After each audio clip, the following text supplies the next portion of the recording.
can't achieve a cinematic video using your phone is what a lot of people will tell you, but that's just not true. To prove this, I recently made a short film using my Pixel 9 Pro. In fact, the short film is so short it might be politically incorrect to call it a short film, so let's call it a little film. Using a few fundamental techniques, we were able to achieve the cinematic look, and here's how. The first thing you need to achieve cinematic videos on your phone is the Blackmagic video app. Using this gives you more flexibility than your usual camera app. From ISO, white balance, frame rate, lens focal length, you can get really in depth using this app. When you've got this app, head over to your settings, set the video resolution to 4K, you want your codec at H.264, bitrate will be set at max, and a color space of Rec 709. A quick tip, when you're recording videos in 4K, you never want to export in the same resolution you've recorded. So therefore, if you're recording in 4K, export in a lower resolution such as 1080p. This process is called oversampling. It keeps all the data from the high resolution, it averages out noise, resulting in a clearer, sharper image. When it comes to setting ISO in the Blackmagic app, it really comes down to what phone you're using. All cameras and phones have a different base ISO, and if you don't know what a base ISO is, it's the ISO that is optimized for your camera, putting the least amount of noise into the image. The best way to find this out, head over to Google or ChatGPT and ask for your base ISO when it comes to the model of phone that you've got.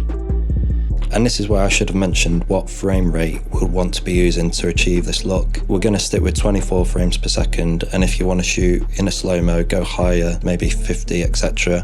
Or if you shoot in sports as well, you're going to want a higher frame rate. Basically, quick breakdown, what frame rate is going to do, when you set it at 24, it's going to have more of a motion blur, looking more realistic, and the higher up you go, it's going to be a bit sharper and quicker, keeping up with the subject because there's more frames per second. Now let's get back into it.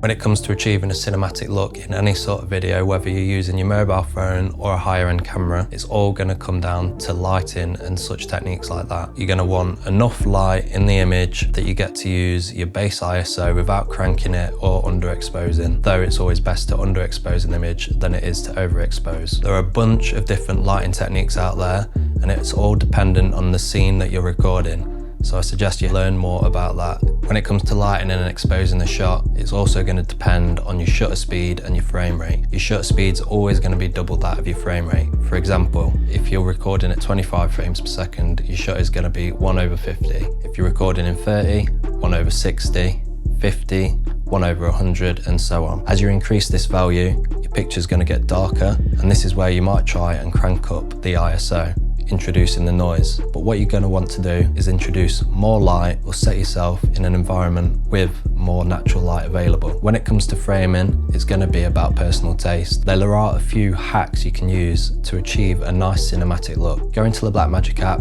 turn on the grids, and use the rule of thirds. Essentially, what we're going to do is put the subject of focus in one of the 4 crossing points. Though again, this is all down to what you want to achieve in the shot and your creative vision. One of the most overlooked fundamentals is audio and sound design. Audio is 50% of your video, and a lot of people, including myself, consider audio to be even more important. I've made a whole video on audio accessories that can improve your video, so go and check that out. But briefly, for dialogue, you might want something like the DJI Mic 2s, or find an appropriate shotgun mic to plug into your phone. Sound design's a whole nother beast of itself, which is done in post-production once the video is cut together. This is where you're going to utilize sound packs, or if you're really nerdy like me, you're going to start to record sound effects to overlay. Static shooting versus movement. There's a time and place for moving shots, just as there is a time and a place for static shots. If you don't want to invest into a gimbal straight away, stabilize videos on phones is really easy these days, but you might just want to use a simple technique